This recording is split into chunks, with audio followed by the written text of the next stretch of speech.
Bismillahirrahmanirrahim. Assalamualaikum warahmatullahi wabarakatuh.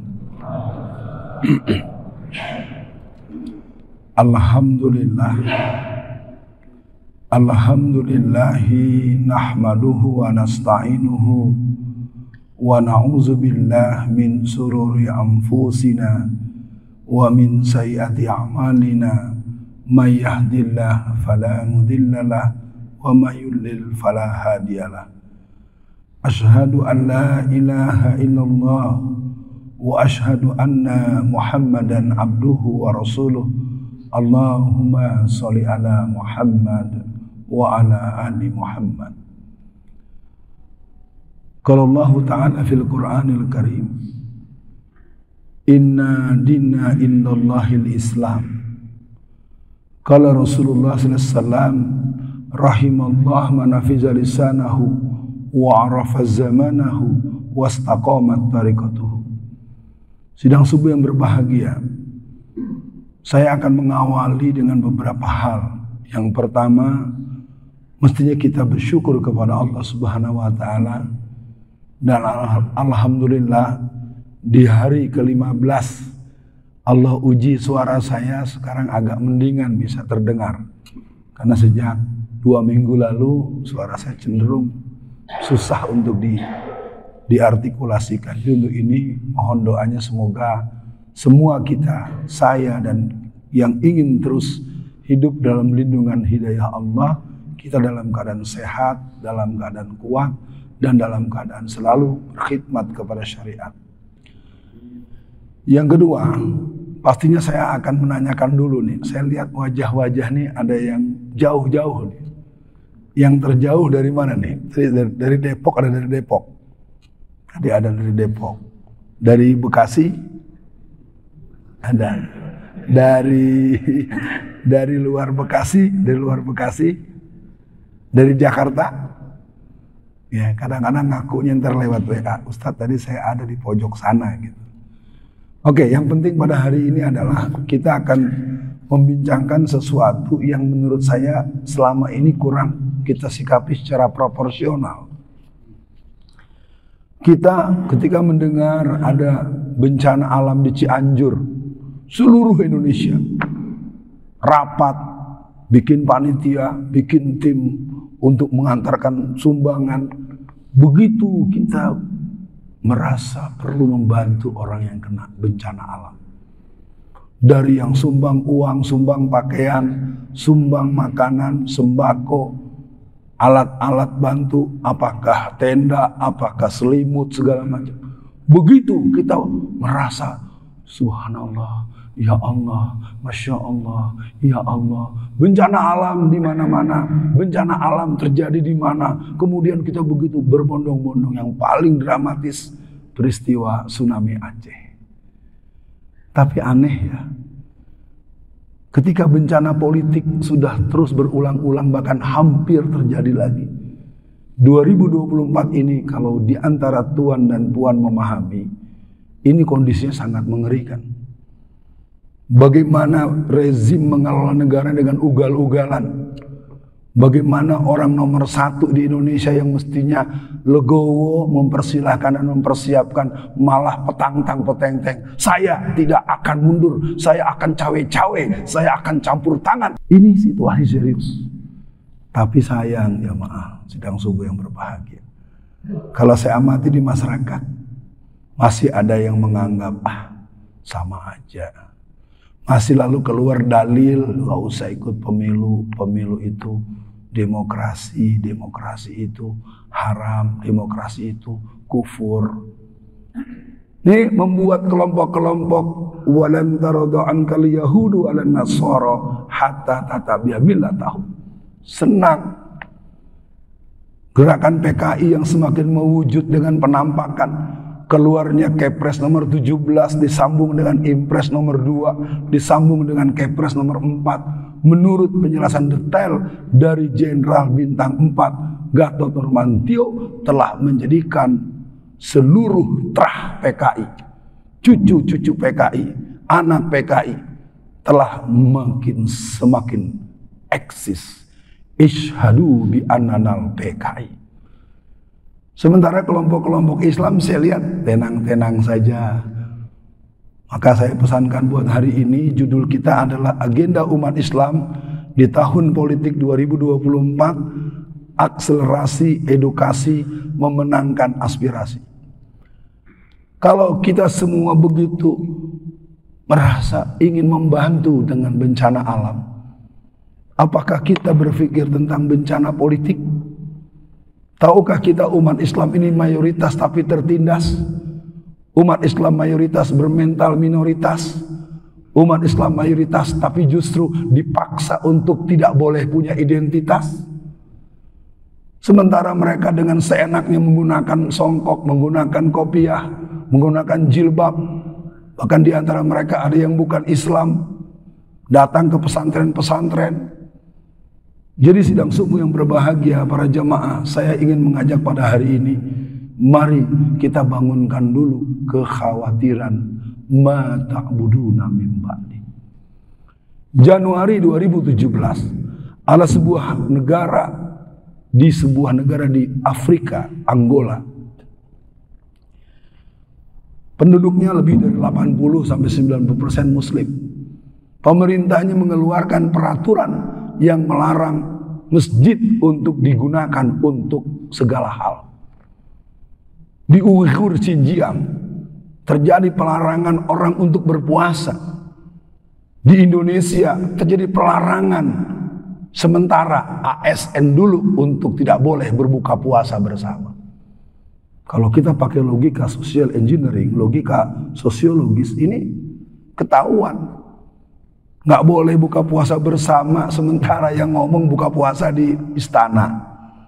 Nggak boleh buka puasa bersama sementara orang lain bisa. Kita sangat ingin membongkar dengan sangat miris, tapi apa mau diomong. Biasanya pembahasan yang agak konfrontatif akan dilihat dengan perspektif yang lebay. Musim Covid misalnya, karpet kita digulung-gulung. Padahal kalau tuan-tuan semua belajar ilmu hukum hanya berdasarkan edaran gugus Covid, sesuatu yang mempunyai sanksi hukum itu harus ada ketentuan hukum tetap. Itu satu. Yang kedua, yang terkena hanya lembaga ibadah orang Islam.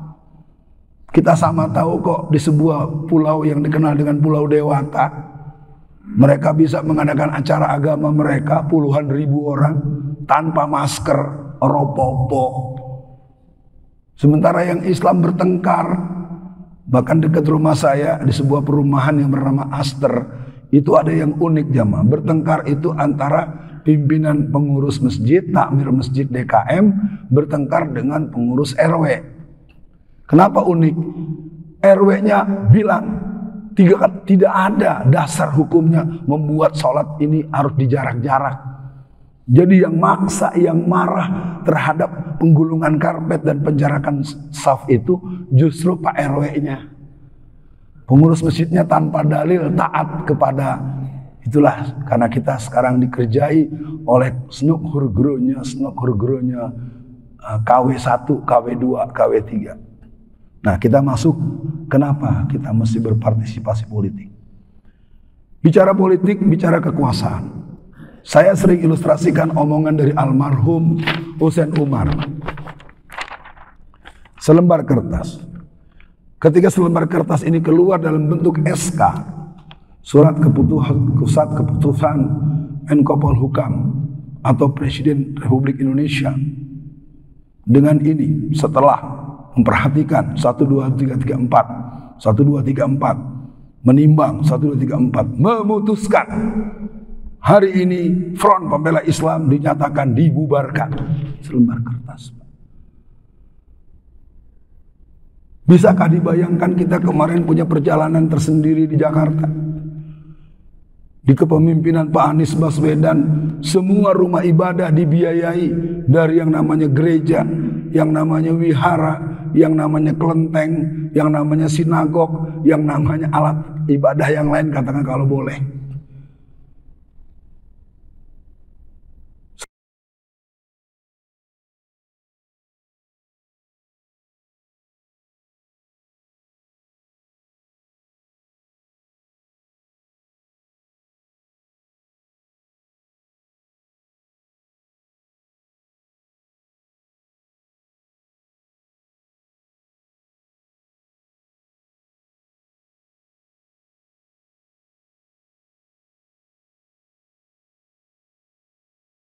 Partai Komunis Indonesia. Sementara kita PKI-nya mana? PKI-nya mana terus nanyanya? PKI-nya depan mata loh. Tapi sekarang de facto negara kita sudah menjadi negara yang berhaluan komunis. Salah satu ciri negara berhaluan komunis adalah sistem-sistemnya dikuasai oleh. Anda boleh pelajari bagaimana dibangunnya komunisme di Rusia. Anda boleh lihat bagaimana hegemoniknya komunis di Cina. Kekuatan polisi rahasia, sekarang ada polisi RW, polisi mengajar, polisi RT. Saya nyatakan dengan tegas-tegas, ketika kelembagaan yang mestinya sebagai pelayan masyarakat, pengayuh masyarakat, sekarang orang ketemu aja males. Dan sekarang di RW-RW dipasangkan polisi-polisi. Untuk apa Pak polisi? Sementara polisi gadungan dari Cina masuk. Saya dengar ada di beberapa tempat, di Pekanbaru ada, di Kalimantan Timur ada. Anda ngurusin menekan rakyat Anda sendiri, sementara kelembagaan Anda kemasukan orang negara luar. Ini artinya pengkhianatan bangsa. Nah, saya kembali ke laptop. Mari kita awali dengan partisipasi politik umat Islam. Umat Islam adalah umat yang sejak dulu punya kemampuan berpolitik yang cerdas. Ada dua pola yang diambil oleh pendahulu kita. Ada pola yang sifatnya konfrontatif, ada yang polanya sifatnya akomodatif. Nah sayangnya pola ini tidak terkomunikasikan. Maka jangan heran apakah seorang yang bernama Kartosuwiryo, Asy-Syahid Kartosuwiryo, Allah yarham, Dr. Muhammad Natsir, sampai beliau di batas-batas tertentu, beliau teman yang sangat kuat. Bahkan sebelum eksekusi, walaupun ada perdebatan eksekusi ini betulan apa fiktif, karena perdebatan belakangan setelah banyaknya media medsos ini banyak diskusi yang membuat kita bertanya-tanya. Apa yang ingin saya katakan? Bahwa umat Islam ini adalah umat yang sejak lama punya kemampuan berpolitik yang cerdas. Tapi kenapa kemari kehilangan kecerdasan? Sebelum dieksekusi, Asy-Syahid Kartosuwiryo mengatakan, wahai orang-orang yang melanjutkan perjalanan dan perjuangan ini, kalau nanti kalian punya persoalan yang cukup sulit untuk diselesaikan, berkonsultasilah dengan Dr. Muhammad Natsir. Jadi kelembagaan gerakan non-kooperatif yang dimotori oleh seorang Kartosuwiryo itu bukan pemberontakan. Kok bukan Ustadz? Memang bukan. Karena Negara Kesatuan Republik Indonesia itu baru ada tanggal 3 bulan April tahun 1950. Silakan Tuan yang ahli tata negara. Tahun 1948-49 itu kita masih pecah dengan RIS. Negara Indonesia Serikat, negara Pasundan, negara Sumatera, Sumatera Tengah, Sumatera Timur. Semua orang tahu. Tapi karena kita terlalu lemah dalam pemahaman kesejarahan perjuangan umat Islam, jadi tanpa bisa dihindari kalau saya buat pertanyaan, Kartosuwiryo itu pemberontak atau pahlawan? Nah, kalau sekarang kan udah dijelaskan cenderung pahlawan. Jadi kejahatan-kejahatan penulisan sejarah itu sekarang berlabuh terus. Apalagi kemarin sempat terlihat dalam sebuah pedoman sejarah bahwa tokoh-tokoh Islam sudah dihilangkan. Yang muncul nama Snefliat, Semaun, Darsono, Nyoto, Bono, Den Aidit. Nama Kiai Haji Hasyim Asy'ari hilang. Nama Kiai Haji Ahmad Dahlan hilang. Nama Ahmad Nasution hilang. Jadi sekarang pahlawan yang ada di buku-buku sejarah anak-anak sekolah kita itu, pahlawan yang paling top adalah Trah Palu Arit PKI. Tapi saya amati gak ada yang reaksi. Yang pakar sejarah juga biarin aja.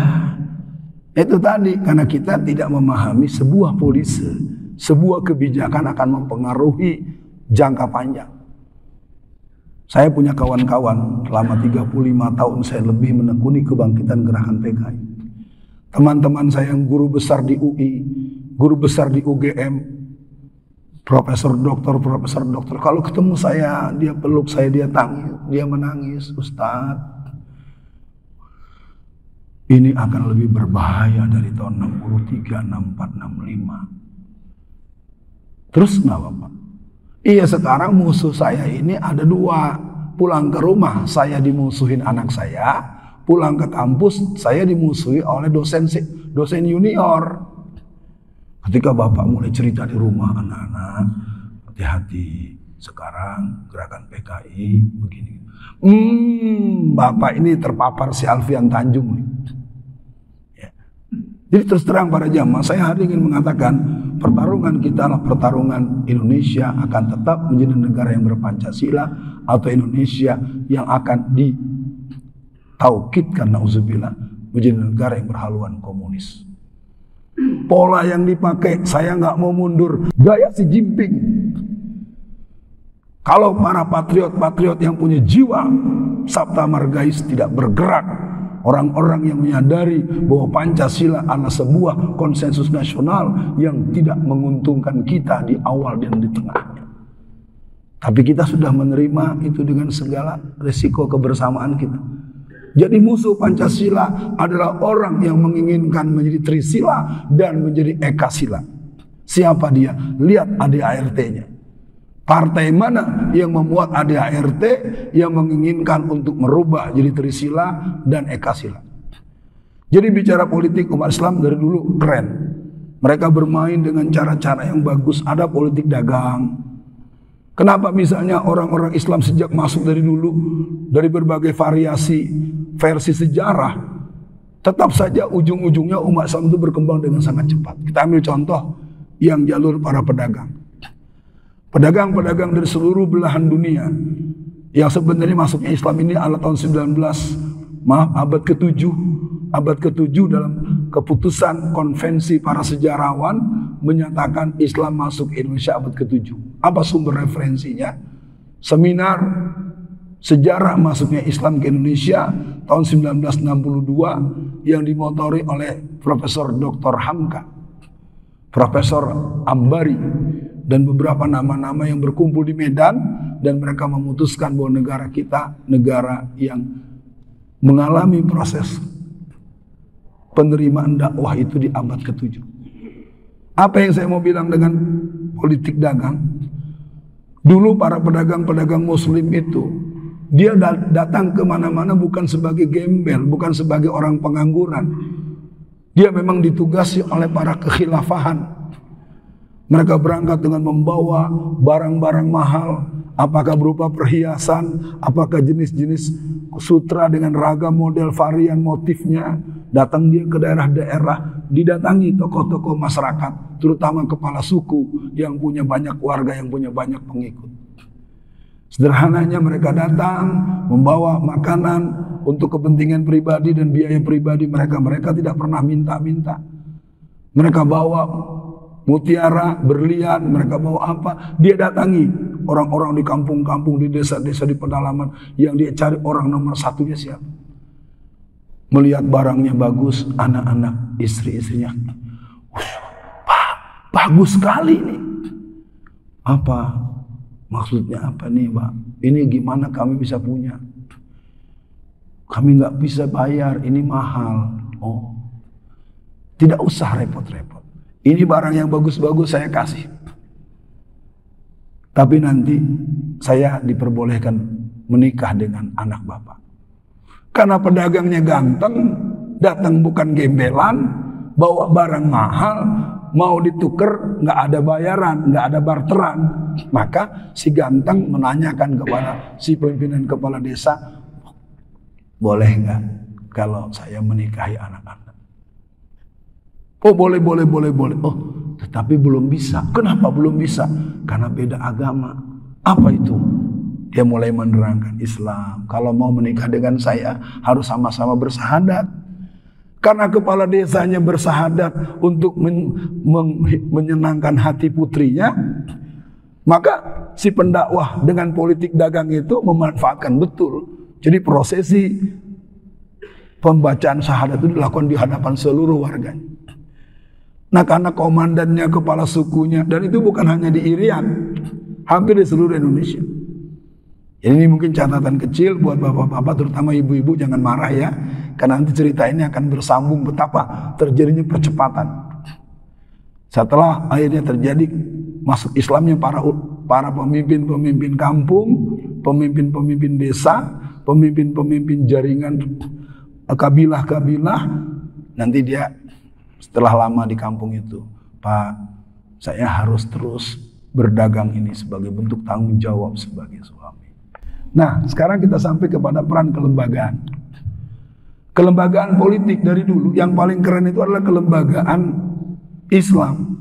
Walaupun kita harus jujur, partai politik yang pertama dibangun adalah PKI. PKI itu dibentuk tanggal 23 bulan Mei tahun 1920. Partai nasionalis yang namanya PNI yang sekarang dilanjutkan oleh PDI Perjuangan itu dibangun tahun 1927. Kalau Masyumi sebagai sebuah kelembagaan penyatuan umat di tahap awal pada tahun 1937 namanya Masyumi. Belum partai politik. Partai politiknya baru disahkan pada tanggal 7 bulan November tahun 1945. Dan yang membuat Masyumi adalah Kiai Haji Hashim Asy'ari bersama dengan tokoh-tokoh teras Muhammadiyah dan orang yang tidak memahami kok bisa ya orang tua kita dulu membuat satu partai untuk membangun kekuatan. Ya Ustadz, tapi kan tahun 1952 NU keluar dari Masyumi. Mari kita pelajari ketika ada akibat apa penyebabnya. Dari dulu PKI itu paling pintar untuk membuat kita mengalami kesulitan bergerak. Oke, jamaah saya yakin ada dialog nanti. Jadi saya ingin katakan peran kelembagaan dimulai dengan SDI. Sarekat Dagang Islam itu didirikan tahun 1905. Pendirinya bernama Sudarno Hadi. Sudarno Hadi lebih dikenal dengan nama Haji Samanhudi. Dalam masa kepemimpinan Haji Samanhudi melihat ada seorang anak muda yang dianggap bisa untuk melanjutkan Sarekat Dagang Islam, digabunglah dengan nama Haji Omar Said Cokroaminoto. Dalam kongres-kongres berikutnya berubah jadi Sarekat Islam. Sarekat Islam berubah jadi Partai Sarekat Islam Indonesia. Jadi kecil. Memang ini kerjaan sistematik dari orang-orang Belanda. Nah, jamaah sekalian, saya ingin mengajak kita memahami dulu politik kelembagaan politik kita memang sebetulnya pernah diikrarkan dengan luar biasa pada Kongres Umat Islam di Yogyakarta tahun 1946. Keren. Bahwa satu-satunya partai umat Islam Indonesia adalah Masyumi. Tahun 46 loh, itu yang mimpin orang NU dan orang Muhammadiyah. Kayak saya kadang-kadang jadi bingung. Tambah pinter, banyak doktor, punya digital, punya apa, tapi nggak bisa membuat satu sinergi. Saya tidak mengatakan harus satu partai, tidak harus. Ya, sebelum kita teruskan, kita ucapkan selamat atas menangnya Erdogan. Karena Erdogan itu yang saya tahu betul, itu diserang di seluruh dunia. Bahkan sekarang nilai tukar lira pun jeblok. Ya. Karena dikepung. Jadi Erdogan bisa dimenangkan atas pertolongan Allah dan kerja sistematik dari para politisi-politisi yang berkarakter Islam. Menangnya Erdogan adalah menangnya orang-orang yang anti LGBT. Itu kan kalimat tegas dari sambutan beliau. Kita bertaruhkan untuk memenangkan kembali agar LGBT tidak menjadi penguasa. Kira-kira Indonesia bisa nggak memenangkan calon presiden yang anti LGBT? Bisa. Udah ada namanya. Sudah punya nama belum? Siapa? Itu belum tuh, masih melotot. Ya. Karena sekarang muncul satu lagi yang akan diwakil presideni oleh seorang anak baru kemarin. Ya. Anak baru kemarin mau jadi wapres. Saya nyatakan, sekarang saya tinggal di Solo ya, udah hampir 4 tahun. Dan itu serius. Ya. Jadi Anda jangan anggap remeh ini pertarungan nih. Yang satu terah merah-merah, yang satu ini kolaborasi. Dan ingat, Bapak yang satu ini berjasa betul mendatangkan Ahok, menjadikan Ahok, mendatangkan Jokowi, menjadikan Jokowi. Ayo diingat-ingat. Ya, saya tidak mau bicara tendensius. Jadi beliau ini punya kesiapan untuk memenangkan siapapun, dan yang penting yang menang bukan garis Islam. Ya, ini permainan sistematis sebetulnya. Pembahasannya harus lebih konfidensial. Kita cukupkan saja dulu. Nah, sekarang kita masuk sebagai akhir daripada perjalanan praktek politik. Pemilu 1955 itu panitianya Masyumi. Jadi kalau pemimpin Islam termasuk di Turki itu keren. Itu panitianya benar-benar ketat, nggak ada dicoblos-coblosin sama PPS, PPK itu nggak ada. Nggak ada cerita Erdogan pendukungnya nyoblos-nyoblosin suara di kantor RW, nggak ada. Itu yang ada cuma di sebuah negara yang kalau kata Bang Mardigu Wowik itu namanya Wakanda. Di negeri Wakanda itu kotak suara nomornya apalagi pakai kardus. Ya, itu jelas sebuah permainan yang sangat memalukan dan memilukan. Baik, kita tutup. Tahun 55 itu ada 16 dapil. 16 dapil daerah pemilihan. Masyumi itu menang di 73% dapil. Suara Masyumi tipis sekali dengan TNI. Keluarnya NU tahun 1952 dalam analisa dan konsultasi mendalam saya dengan para tokoh. Ini kerja sistematis dari kelompok PKI. Diawali dengan adanya perjalanan pergi haji, rombongan kawan-kawan kita, sahabat guru-guru kita yang mulia itu diikuti oleh yang namanya Haji Packing. Kalau bapak-bapak yang usia 70 tahun tahu. Haji Packing siapa, Pak? Nggak tahu ya. Subandrio.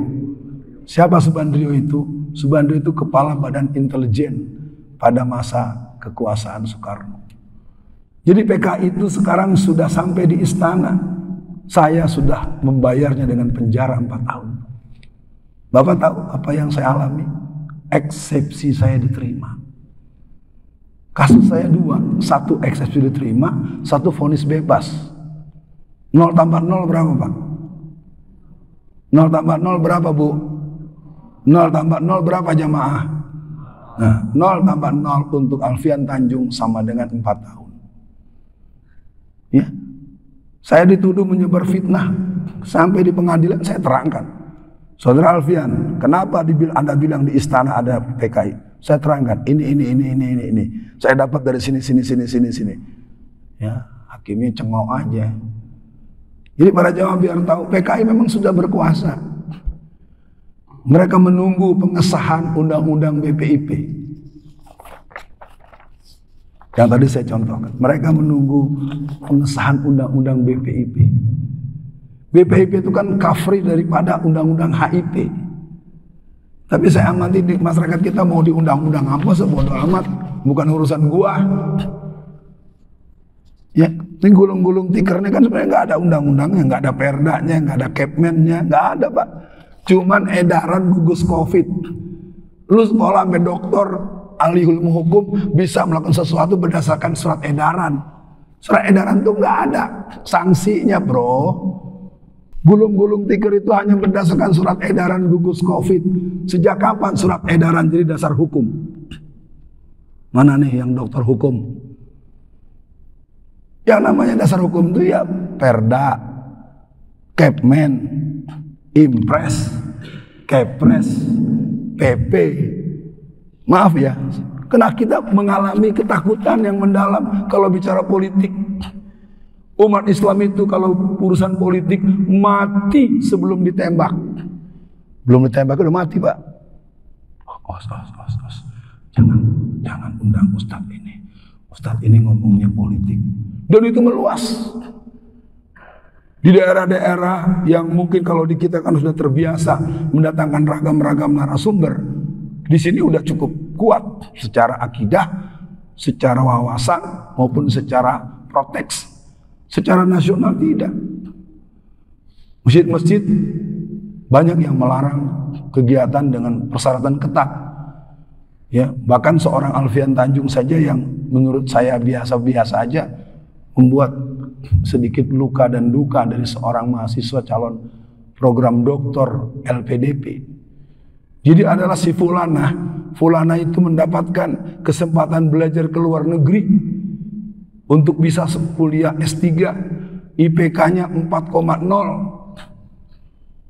SKCK-nya oke, kesehatan oke, tapi seluruh persyaratan sudah dipenuhi dengan prestasi akademik, indeks prestasi kumulatifnya 4,0, tidak jadi berangkat.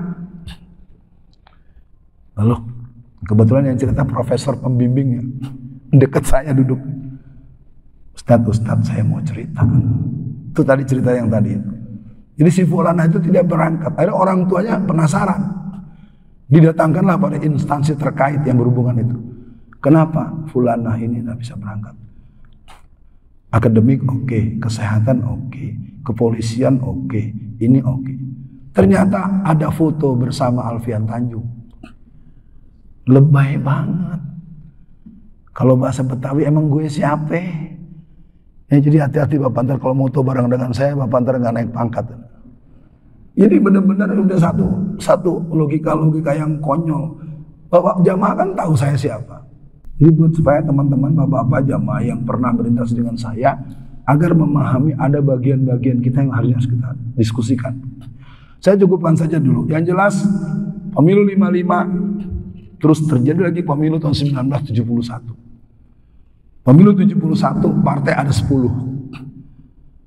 Masumi tidak bisa dihidupkan kembali karena Pak Harto mendapatkan bisikan dari jaringan intelijen salib dan komunis infiltrir. Dan kemudian akhirnya hari ini kita berhadapan dengan zaman pertaruhan terakhir pemilu 2024 yang belum tentu ada. Ya kan, bukan kata saya, maunya kan gitu. Tahu-tahu ada keputusan ini, tahu-tahu ada keputusan ini. Ketika Profesor Dr. Denny Indrayana, wah, yang mau ditangkap malah yang ngomong, itu kebiasaan. Kan seperti orang naruh motor tuh. Maling. Saya ngasih tahu ada maling motor. Ustaz, yang ditangkap yang maling atau yang ngasih tahu? Kita cukupkan saja, kita masuk bagian kedua. Akselerasi edukasi politik. Politik itu adalah ilmu mengelola kekuasaan. Bahkan para pakar-pakar yang pendalam dia mengatakan politik itu adalah seni mengelola kekuasaan. Saya nggak ngerti kalau kita nggak pernah pengajian politik. Terus terang saja sekarang seluruh daerah dimanapun mengundang saya selalu tawarkan tema politik. Di antara yang cukup berkembang bagus, visi politik keluarga muslim. Berpolitik artinya memenangkan kepentingan kita. Politik itu bicara kalah menang. Kita harus menang tahun 2024. Siapa yang kita menangkan? Nanti kita bahas di bagian ketiga. Apa yang perlu kita lakukan untuk akselerasi? Maka yang pertama adalah perlu ada ibda binafsik, kesadaran pribadi. Kita perlu punya program perorangan. Semua yang hadir pada pagi ini saya himbau, ayo kita berpolitik. Berpolitik itu kan pilihan. Contoh, saya mau ulang lagi. Saya ulang ya, mudah-mudahan jamaah tidak terlalu merasa bosan.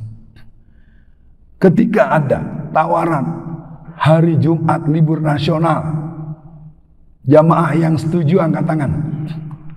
Hari Jumat libur nasional, tiap Jumat libur, angkat tangan. 1, 2, 1, 2, 1, 2, 1, 2. Udah ya, jangan turun lagi ya kalau udah diangkat. Udah ingat ya, udah ya, cukup. Kenapa ada yang tidak angkat tangan? Nah, nggak angkat tangan nggak bisa menjelaskan, susah juga. Oke, saya nggak mau panjang lebar. Saya mau bicara tentang perspektif politik. Pertumbuhan gereja secara nasional 466% per tahun. Pertumbuhan masjid hanya 64% per tahun. Antum ngerti nggak? 64% berarti berapa? Dekat ke berapa? Berapa kali lipat? Bingung nih, matematikanya perlu diulang lagi. 64 kalau matematika kan lebih dari 50-an, berarti anggaplah 100. 1 kali lipat kan? Kalau 466 berapa? 500 Pak. Kan kita belajar matematik Pak, dorong ke atas kan. Sekarang tanpa dibantu oleh APBN, tanpa dibantu APBD, mereka sudah bisa bikin gereja di mana-mana. Lalu Anda dengan semangat libur hari Jumat, oke libur, saya juga setuju, Syahidul Ayyam. Tapi kalau Anda tidak melihat perspektif politik secara nasional, Anda adalah orang yang tidak jeli melihat strategi musuh. Kalau libur Jumat, Sabtu libur kan? Tanya anak-anak kita yang mondok. Jumat libur, Sabtu libur, hari Ahad belajar gak mereka? Belajar, apa nggak tahu.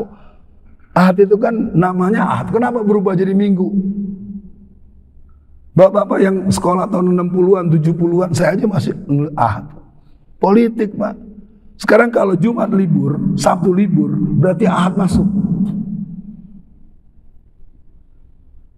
Kalau Ahad masuk, yang Kristen akan bilang, kami butuh gereja.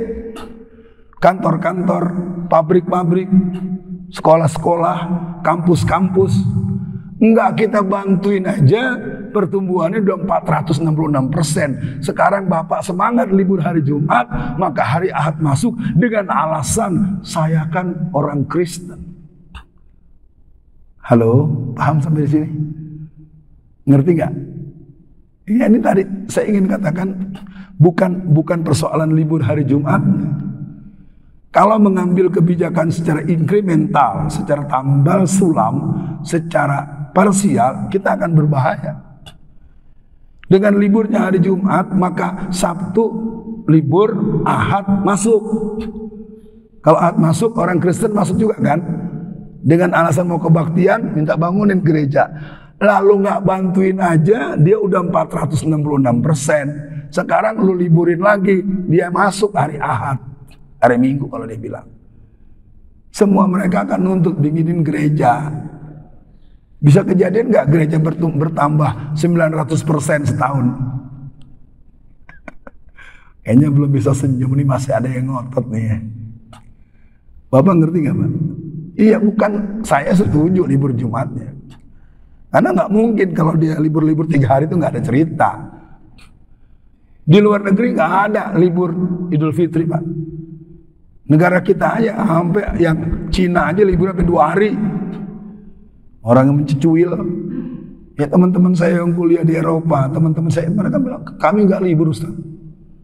Mereka nggak ada cerita libur di saat hari raya agama Islam. Nah, kita masuk bagian pertama, program perorangan. Kita perlu bertanya sebetulnya, ada berapa orang di masjid ini yang punya visi politik untuk memenangkan kepentingan Islam? Wilayahnya jangan dilihat dalam spektrum partisan. Keliru kalau orang berpikir politik itu dengan partisan. Artinya apa? Bahwa kita harus melihat sesuatu itu menguntungkan atau tidak buat Islam dan umat Islam. Undang-undang perkawinan tahun 1973 itu digagalkan oleh seorang perempuan yang bernama Mariyati Nasution. Bagaimana demonstrasi yang efektif pada tahun 1974, Mariyati Nasution seorang mahasiswi yang seorang aktivis pelajar Islam Indonesia. Jadi ketika mereka berdemo, mereka manajemen demonya total. Jadi mereka tahu pintu gerbang yang dibuka sebelah mana, mereka tahu satpam yang kompromis yang mana, mereka tahu yang pegang kunci ruang sidang ini siapa, adanya di mana. Mereka pelajari dulu sebelum mereka demo. Jadi ketika akan ada pengesahan, lah kalau kita semua disahkan tanpa kita tahu. Undang-undang Minerba disahkan, Omnibus Law disahkan, ini demonya teriak-teriak di luar, habis teriak, foto-foto, habis foto-foto, lihat subscribe-nya berapa. Dulu Mariyati Nasution masuk ke ruang sidang, dia udah punya tahu jadwal sidang penetapan untuk pengesahan. Pimpinan sidang dari partai titik-titik. Jam sidang jam sekian. Pintu gerbang yang jaga namanya Waluyo, Joko, dan Setiadi. Yang paling kompromis Pak Waluyo. Pak Waluyo, kita ajak ngomong, tolong bukain pintu. Pintu dibuka, masuk selesai. Jadwal sidang masuk, mereka dobrak. sidang berlangsung, palu sidang diambil. Itu namanya demo. Nih demonya rame-rame, teriak-teriak. Makanya saya sering bilang sama teman-teman, ente demonya begini terus, gak pernah belajar dari orang tua kita dulu. Bagaimana menggagalkan undang-undang aliran kepercayaan. Jadi aktivis-aktivis tahun 70, tahun 80 itu punya banyak pelajaran yang bisa diambil kalau mau berdemonstrasi. Kalau sekarang demonstrasi teriak-teriak sambil karnaval.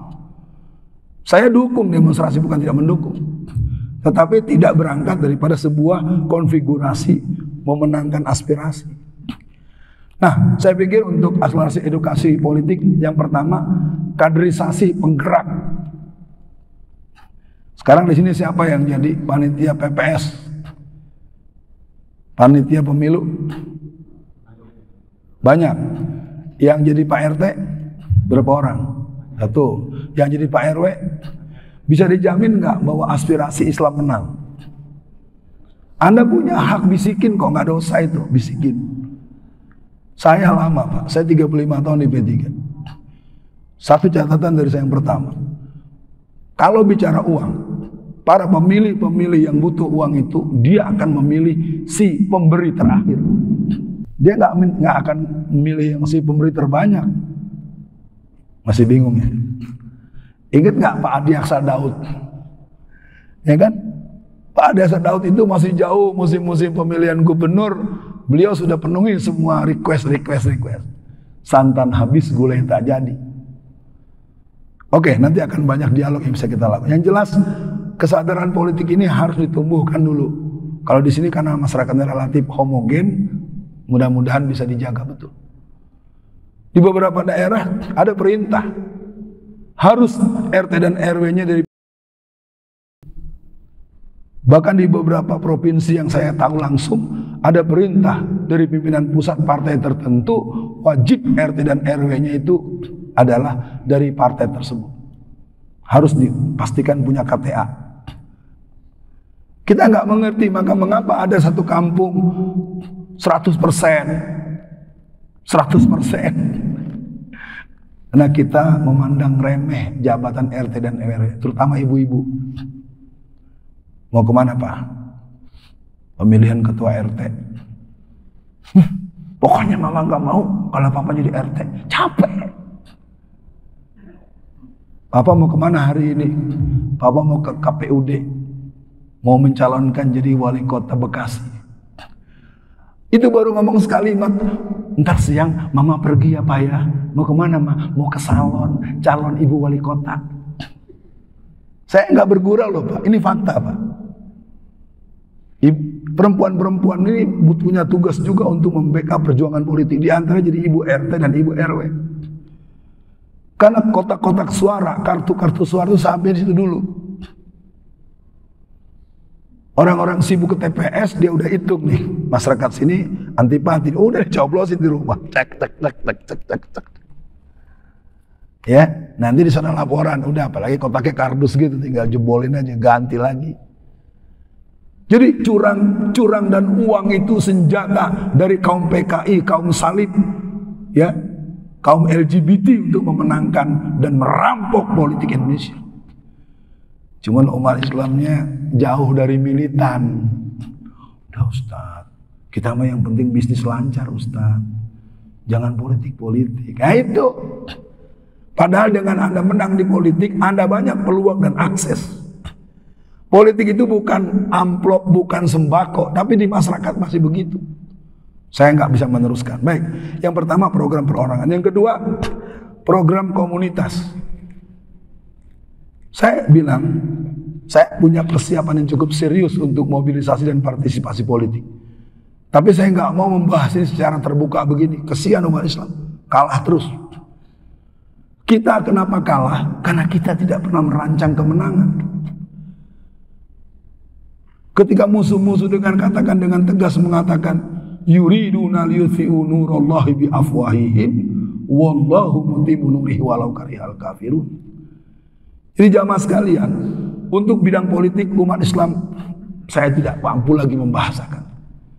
Seminar-seminar Profesor, guru-guru besar sejarah, kalau bicara di seminar-seminar, selalu Islam gak bakal menang, Islam gak mungkin menang. Bapak bisa bikin makalah dengan referensi, dengan literasi, dengan analisis, dengan sumber bacaan, bisa mengatakan politik Islam selalu kalah. Kenapa Bapak gak bikin makalah? Strategi membangun kekuatan politik umat Islam. Saya tahu panitia nggak minta itu. Biar tahu saja tuan-tuan, kenapa umat Islam begitu drop di bidang politik? Karena orang-orang itu jidatnya hitam juga, tapi materinya apa? Kelemahan dan kekalahan politik umat Islam gitu terus. Nggak dibahas analisisnya, bagaimana bisa menang, bagaimana membangun kekuatan, bagaimana pembasisan. Mungkin tidak harus terlalu detail, tapi minimal memberikan optimisme. Jadi yang kedua adalah program komunitas. Saya menganggap hari ini baru ketok pintu. Komunitas, ayo mulai hari ini menyongsong 2024, kita akan buat walaupun lu curang, tapi kalau jago gua menang di atas 80%, lu mau curangin lewat mana? Jangan nanggung. 2014 sesungguhnya yang menang 54%. 2019 sesungguhnya yang menang hampir ketemu angka 60%. Ya, cuman berani nggak ya Surya Paloh buka arsipnya? Kuncinya bukan hanya di media, ada di Bawaslu. Tapi karena kemenangannya nanggung, pemain curangnya gampang ngumpetin. Coba Bapak, kalau saya bilang ontak ngumpet. Kita nih udah menang 85%. Lalu Anda mau curang juga, lewat mana curangnya? Kalau mau curang juga ya perang berarti. Nah persoalannya adalah bicara politik masih dianggap sebuah pembicaraan untung rugi. Politik itu artinya siasat. Saya hormati teman-teman yang di Golkar di zaman Orde Baru. Kalau tidak ditahan oleh tokoh-tokoh Golkar di Sumatera Barat, di Sumatera Selatan, di Sulawesi Selatan, kristenisasi tidak terbendung. Dulu, kalau sekarang kan udah boleh partai Islam. Makanya Jawa Barat sekarang PDIP aja kalah jauh Pak. Ya. Di Jawa Barat itu PKS itu jumlahnya menembus hampir 60-80%. Karuan Sumatera Barat. Jadi bisa kalau umat Islam itu dididik politiknya, disadarkan berpolitik itu menangkan kepentingan kita. Nggak enak saja main nangkepin ustadz, orang cuma menyoal ijazah palsu, ijazahnya belum dibuktikan, orang yang menyoal di penjara 6 tahun, tuntutan 6 tahun. Sementara yang lain diam. Mereka sehari aja dipanggil ribut satu jaringan gereja. Terjadi pembunuhan seorang pendeta di Sulteng tahun 1999. Seorang pendeta mati dekat altar gereja. Langsung tuduh kiri kanan. Sampai datang DPR, MPR datang ke Sulteng. Ya. Sampai di sana ternyata pendeta itu mati dibunuh oleh sesama pendeta karena dia ribut persoalan pribadi. Tapi kan udah disebar-sebar, sama dengan peledakan bom di Alam Sutra. Alam Sutra pernah ada satu tragedi yang cukup mengerikan, ada 7-9 tokoh-tokoh besar itu meledak. Dengan seenaknya media berkata ini teroris. Ternyata ketika ditangkap pelakunya pemuda gereja. Jadi jamaah sekalian, umat Islam ini selalu dikalahkan dengan pemberitaan musuh-musuh Islam. Karena tidak ada yang mau bela. Contoh yang paling real, Front Pembela Islam. Bapak di sini boleh nggak suka sama FPI? Urusan Bapak. Saya tanya mantu. Apa dasarnya harus dibubarkan? Berapa banyak orang yang dibunuh oleh FPI? Berapa triliun FPI berkorupsi? Yang namanya pembubaran itu kan berarti sama juga kita berkeluarga, cerai. Masa antum ceraiin istri hanya gara-gara jatuhin gelas? Nggak sengaja gelas kesayangan waktu Anda kemarin jalan keluar, ada gelas prak jatuh. Kamu jatuhin gelas ya, kamu saya cerai. Maaf saya tanya, kenapa FPI dibubarkan? Saya tidak perlu bertanya bapak-bapak suka atau tidak dengan FPI. Pembubaran itu kan harus ada konsideran, harus ada dasar hukumnya. Jadi umat Islam itu selalu disalahkan dan dikalahkan. Anak-anak SMK Prabu Muli tahun ajaran kemarin harus lepas jilbab semua. Yang perempuan nggak ada pembelaan. FPI dibubarkan diam, HTI dibekukan diam. Jadi kita ini memang mayoritas, tapi memang punya nyali minoritas. Dan kalau tidak pernah kita sembuhkan berbahaya. Nah dari saya mungkin untuk program nasional saya mohon doanya, karena kita terus melakukan edukasi secara kelas, secara offline dan online. Mudah-mudahan nanti kita buka dialognya. Nah dari saya sebagai penutup, apa aspirasi politik umat Islam? Ada 5. Mudah-mudahan ini jadi bagian bagi yang mau menyimak sampai akhir. Umat Islam harus berjuang di bidang politik. Yang pertama, terbentuknya sosok pribadi, keluarga, warga yang bebas, aman, nyaman, mudah, lancar, murah dalam melaksanakan amal ibadah. Kita ambil contoh terdekat Afghanistan. Afghanistan baru dimerdekakan oleh Akhundzada dan kawan-kawan tanggal 15 Agustus tahun 2021. Baru setahun mereka berkuasa. Seluruh orang-orang yang pergi haji, sisa ONH-nya dikembalikan, Pak. Tuh kalau orang yang berkuasa sayang pada umat begitu. Pergi haji, ternyata setelah dikalkulasi oleh Menteri Keuangan, uangnya bersisa. Maka seluruh orang yang pergi haji dari Afghanistan itu dikembalikan $515. Jadi mereka pegang sekitar 7 juta sekian. Sekarang kita udah lunas, mau pergi gak bisa. Bahkan tahun 2022 pemerintah Arab Saudi menambah kuota 10.000 juga gak bisa. Sementara Anda baru daftar harus nunggu 45 tahun. Jadi perhatian buat para jamaah. Kekuasaan politik membuat amal ibadah kita mudah, murah, aman, dan seterusnya.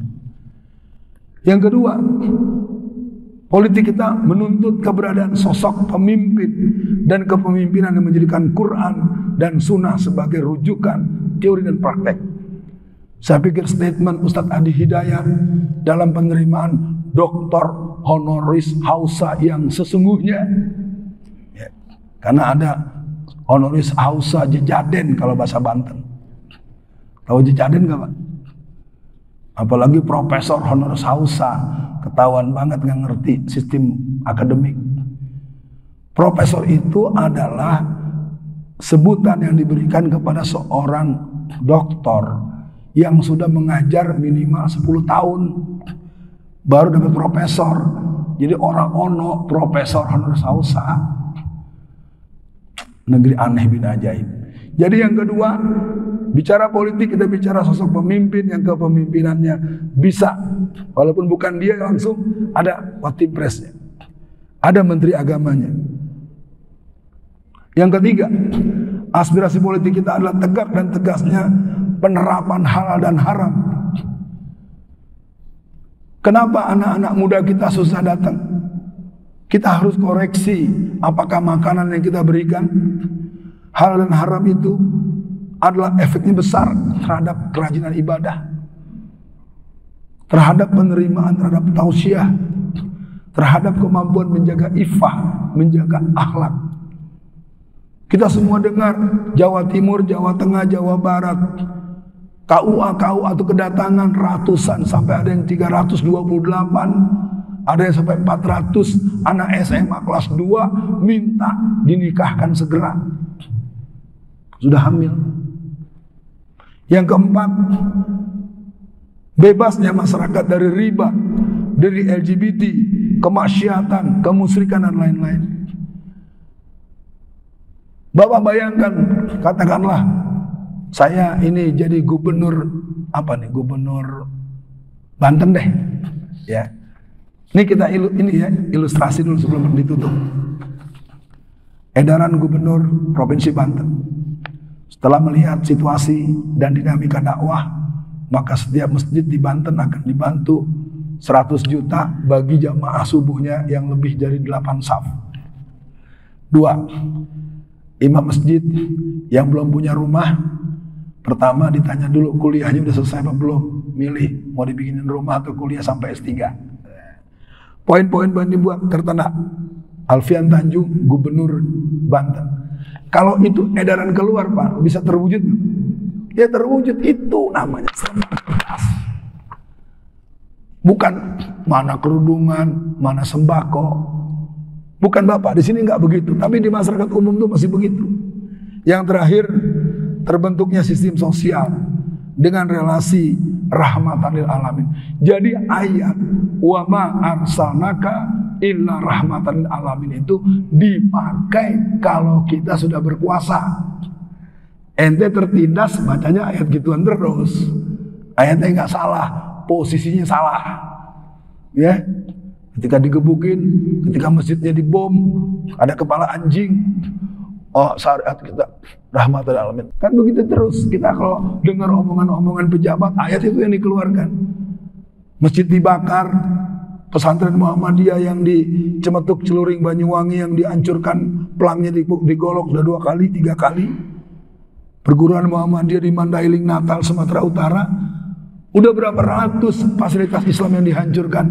Lalu Anda dibacakan ayat wa ma arsalnaka illa rahmatan lil alamin. Keren banget. Ya, nggak ngerti saya. Jadi yang jelas dengan adanya kajian pagi ini kita mulai menyatakan pemilu 2024 adalah saatnya umat Islam merebut kekuasaan di semua sektor. Pilih partai Islam, pilih caleg Islam, pilih gubernur yang berpihak pada kepentingan Islam. Basuki Abdullah, pelukis yang mati dibunuh, agamanya apa? Katolik. Maka jangan sekedar nama. Sama dengan orang Sumatera Barat. Orang Sumatera Barat namanya banyak yang aneh-aneh. Ya, karena setelah PRRI mereka susah ke Jawa Pak. Kalau pakai nama Jamaluddin, Sirojudin, Saifuddin, mereka ganti nama. Makanya orang Padang tuh ada yang namanya Robinson, namanya Dexon, ada Wilson. Ya. Ada kan? Ada Sumatera Barat yang sekarang umurnya rata-rata 60-70 tahun. Iya, itu politik juga. Ya, walaupun mungkin perlu dirubah juga dengan bubur merah, bubur putih. Saya mohon para jamaah untuk kita bisa sampai selesai. Saya tunggu dialognya karena kita tidak bisa menjadikan pengajian ini sebagai sebuah gitu-gitu terus. Setelah hari ini apa yang akan kita kerjakan? 2024 pertaruhan ke negara kita berhaluan komunis yang ditegaskan menjadi konstitusi komunis atau tidak, terserah umat Islam Indonesia. Sementara begitu, Assalamualaikum warahmatullahi wabarakatuh.